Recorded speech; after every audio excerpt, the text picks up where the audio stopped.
As-tu déjà remarqué qu'il existe des blessures qui ne laissent pas de traces sur le corps, mais qui saignent à l'intérieur de l'âme? Il y a des douleurs qui ne crient pas au monde, mais qui, en silence, éloignent le cœur de la présence de Dieu. L'Esprit Saint, si saint, si sensible, il ne s'impose pas, il n'envahit pas, il ne force pas. Il demeure en nous comme un hôte bien-aimé, mais il peut aussi être blessé par des attitudes qui nous paraissent petites, mais qui, dans l'éternité, pèsent comme des montagnes.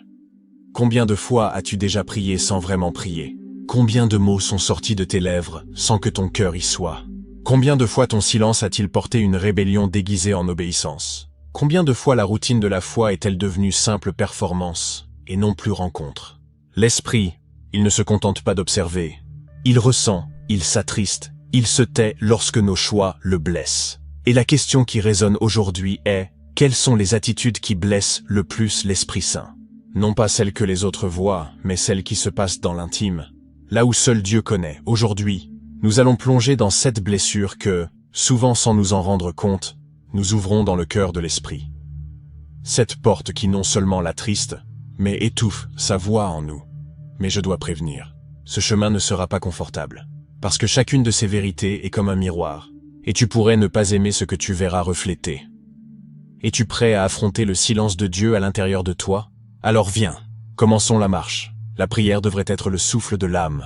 Mais combien de fois devient-elle seulement une habitude mécanique, une répétition vide, une obligation froide? Certains prient comme s'ils accomplissaient un protocole religieux. Des mots qui sortent de la bouche, mais qui ne traversent pas le cœur. L'Esprit Saint est blessé lorsque nous transformons ce qui devrait être communion en routine sans vie. Et voici le danger. L'indifférence dans la prière peut être plus mortelle encore que son absence. Car quand quelqu'un cesse de prier, il sait qu'il est loin. Mais quand quelqu'un prie sans vie, il croit être proche, alors qu'en réalité, son cœur s'est déjà éloigné. Jésus a dénoncé les pharisiens qui priaient debout sur les places, cherchant à être vus des hommes. Ils avaient des mots, mais pas d'intimité. Ils avaient des voix, mais pas de larmes. Et c'est ainsi que le ciel se ferme, non pas par le silence de Dieu, mais par le vide du cœur humain. Réfléchis. Qu'est-ce qu'un mariage où il y a des conversations mais pas d'amour? C'est seulement un contrat qui survit au bord de l'effondrement. De la même manière, la prière sans ferveur est comme un dialogue glacé dans un mariage où l'intimité a cessé de respirer. Les mots continuent d'être dits, mais l'âme ne se donne plus. Et peut-être est-ce le portrait de beaucoup aujourd'hui. Ils plient les genoux, mais ne courbent pas le cœur. Ils font de longues prières, mais ne versent pas de larmes. Ils demandent des bénédictions, mais n'offrent pas de reddition. L'Esprit Saint ne cherche pas la quantité de paroles, il cherche la flamme du cœur. Il ne se réjouit pas des discours parfaits, mais des soupirs brisés. Il n'est pas touché par des phrases récitées, mais par des gémissements que nul ne peut feindre. L'indifférence dans la prière blesse l'esprit, car elle tue l'essence de ce qui devrait être vie. Et peut-être dois-tu te demander, mes prières sont-elles des rencontres ou des tâches? Quand je parle à Dieu, est-ce que je parle vraiment? Ou est-ce que je répète simplement ce que j'ai perdu l'habitude de ressentir? L'esprit murmure encore, invoque-moi et je te répondrai. Jérémie 33:3. Mais si la voix qui monte est indifférente, comment attendre que le ciel réponde avec intensité? Il y a un feu qui édifie et un feu qui détruit. La langue peut être l'un ou l'autre. Jacques déclare qu'elle est un petit membre, mais elle souille tout le corps. Elle enflamme le cours de la vie, étant elle-même enflammée par l'enfer. Jacques 3:6. Les paroles ne sont jamais neutres. Elles portent la vie ou la mort, la bénédiction ou la malédiction. L'Esprit Saint, qui est saint jusque dans les moindres détails, s'attriste lorsque de la même bouche sortent des louanges le dimanche et des murmures le lundi. Lorsque les lèvres qui devraient être un autel deviennent des flèches contre des frères, du venin contre des responsables, ou des ironies contre l'œuvre de Dieu, et peut-être le plus subtil de tout, les mensonges inoffensifs, ces petites déformations que nous justifions comme insignifiantes. Mais chaque mensonge ouvre une fissure invisible, un espace où l'ennemi s'infiltre. L'esprit est l'esprit de vérité. Là où il y a tromperie, il se tait.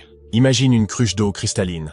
Une goutte de poison n'en change pas l'apparence, mais contamine toute l'essence. Ainsi est la parole impure, un détail apparemment petit qui corrompt la pureté de ce qui devait être saint. Combien de foyers ont été détruits par une parole mal placée? Combien de cœurs se sont éloignés de Dieu à cause d'une critique acide? Combien de jeunes se sont perdus parce qu'ils ont entendu plus de moqueries que d'encouragement? L'Esprit Saint se réjouit lorsque la bouche devient instrument d'édification, lorsque chaque phrase est arrosée de grâce, lorsque la langue devient source de louange et de vérité. Mais quand la bouche se transforme en épée de destruction, son cœur s'attriste.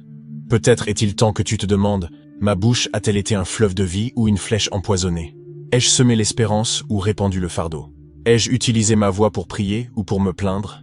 Chaque phrase est un autel ou un abîme, chaque parole rapproche l'esprit, ou le blesse, obéissance partielle et rébellion silencieuse. Toute obéissance n'est pas vraiment obéissance.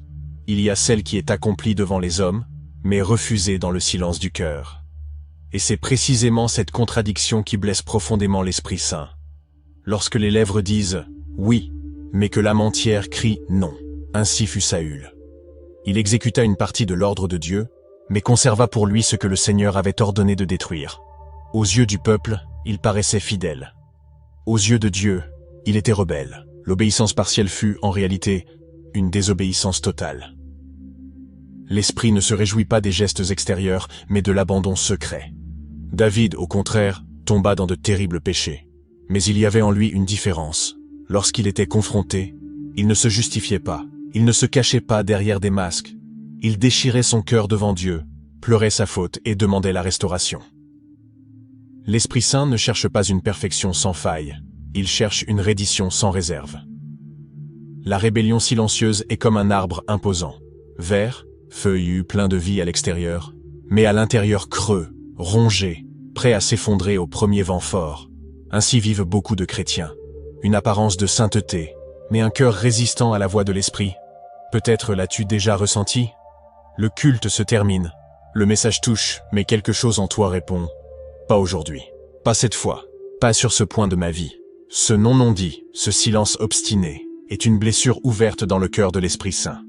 Il n'exige pas la perfection, mais désire la sincérité. Ce qui l'attriste, ce n'est pas la faiblesse de celui qui trébuche, mais la dureté de celui qui tombe et refuse encore de tendre la main pour être relevé.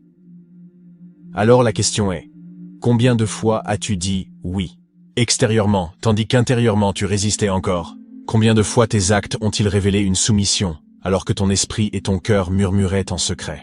La rébellion silencieuse attriste l'esprit, car elle ne trompe pas seulement les autres, elle se trompe elle-même. Et quand le cœur se ferme, la voix de Dieu semble s'éloigner, religiosité sans vie. Il existe une illusion subtile qui consume bien des cœurs, servir Dieu sans, en réalité, être avec Dieu. Il est possible de chanter, de prêcher, de diriger, d'organiser des événements, de visiter des malades, et malgré tout d'avoir perdu ce lieu secret où l'Esprit Saint parle. La religiosité sans vie est comme allumer des bougies dans une chambre sans électricité. Il y a une clarté apparente, mais aucun pouvoir réel, c'est de l'activité sans présence, du mouvement sans direction, du zèle sans intimité, et cela blesse l'esprit, car il ne nous a pas appelés seulement au service, mais à la relation. Marthe en est l'image. Tandis que Marie s'asseyait aux pieds de Jésus, Marthe se préoccupait de nombreuses tâches. Tout semblait juste, jusqu'à ce que Jésus révèle « Marthe, Marthe, tu t'inquiètes et tu t'agites pour beaucoup de choses. Une seule est nécessaire.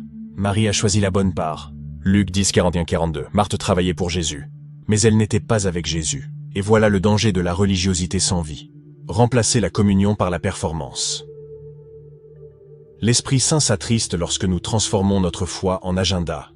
Lorsque nous remplaçons les larmes par des programmes, le brisement par des réunions, l'adoration intime par des scènes bondées. Il ne recherche pas des événements bien organisés, mais des cœurs brisés. Il ne cherche pas des ministères affairés, mais des âmes prosternées, réfléchies. À quoi sert un arbre plein de feuilles s'il n'a pas de fruits? Ainsi est la vie de celui qui fait beaucoup pour Dieu, mais ne se nourrit plus de sa présence. Combien de ministres, de responsables, de chanteurs et de prédicateurs ne se sont-ils pas éteints sur ce chemin? Forts à l'extérieur, vides à l'intérieur, applaudis par les hommes, mais éteints devant l'esprit. La religiosité, sans vie, est un masque, c'est la tentative de couvrir l'absence de communion, par un excès d'activité. Mais l'esprit n'est pas impressionné par les applaudissements, il se meut là où il y a brisement. Peut-être dois-tu te demander aujourd'hui, suis-je en train de servir Dieu ou simplement occupé avec les choses de Dieu? Mes mains travaillent, mais est-ce que mon cœur le cherche encore? Car au final, il n'y a qu'une seule chose nécessaire, être aux pieds de Jésus. Le manque de pardon peu de choses blesse autant l'Esprit Saint qu'un cœur endurci par la rancune. Il est le consolateur, celui qui guérit les blessures intérieures, celui qui restaure l'âme brisée. Mais lorsqu'une personne choisit de garder l'amertume, elle se ferme de l'intérieur comme une porte verrouillée, et le consolateur n'impose pas son entrée là où il n'y a pas d'abandon. Jésus raconta la parabole du serviteur impitoyable. Il fut pardonné d'une dette impayable, mais refusa de pardonner une petite somme qu'un autre serviteur, lui, devait. La sentence fut claire, celui qui reçut la miséricorde et ne l'offrit pas devint prisonnier de sa propre dureté. Matthieu 18, 21, 35. L'Esprit Saint s'attriste lorsque ceux qui ont été lavés par le sang de la croix s'obstinent à porter des chaînes invisibles de ressentiment. Peut-être as-tu déjà dit « je pardonne », mais je n'oublie pas. Mais ce n'est pas du pardon. Ce n'est qu'une blessure gardée en silence, toujours prête à être rouverte. C'est comme une plaie qui ne cicatrise jamais, parce que quelqu'un insiste pour l'ouvrir jour après jour. Et dans un tel environnement, l'Esprit Saint ne trouve pas d'espace pour agir, car il est esprit de réconciliation, de grâce, de communion. Là où il y a rancune, il y a résistance. Là où il y a amertume, il y a blocage. Réfléchis. À combien de cultes as-tu déjà participé sans rien ressentir? Combien de prières as-tu faites, mais la réponse ne semblait jamais venir? Peut-être que le problème n'était pas au ciel, mais dans ton cœur. Car le manque de pardon érige des murs que même l'adoration la plus intense ne peut traverser. L'Esprit désire que nous pardonnions, non pas parce que c'est facile, mais parce que c'est libérateur. Il ne s'agit pas d'oublier ce qui s'est passé, mais de laisser la justice de Dieu être plus grande que ta douleur.